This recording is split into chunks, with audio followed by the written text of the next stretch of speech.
মানিত দর্শক, আসসালামু আলাইকুম। গ্রামীণ টিভি বাংলায় সবাইকে স্বাগতম।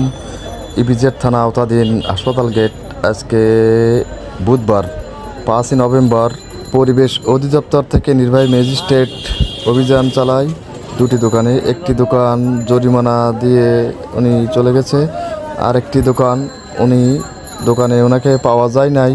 ওনাকে অনেকবার কল করা হয়েছে, ওনার সাথে যোগাযোগ করার চেষ্টা করছে, কিন্তু ওনাকে অনেকক্ষণ ধরে পাওয়া যায় নাই, যার প্রেক্ষিতে এই দোকানটি সিলগালা করতে বাধ্য হয়েছে। এই যে প্রশাসন বা ম্যাজিস্ট্রেট যারা আসছে, এখানে পলি ব্যবসায়ী, বিশেষ করে যারা দোকানদার পলি ব্যবসা করে, তো পরিবেশ বান্ধব পলি ওই দোকানে বলে পেয়েছে, যার কারণে এই অভিযানটি চালায়।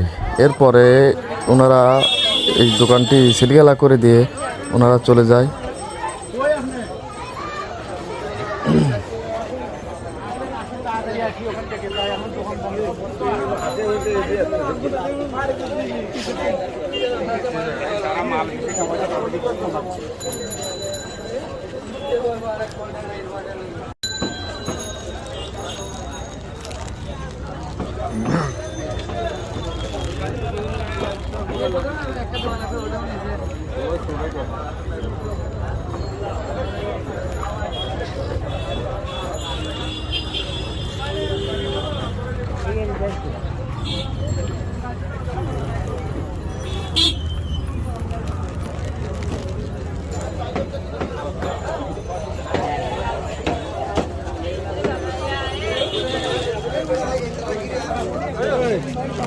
আর হইছে বলা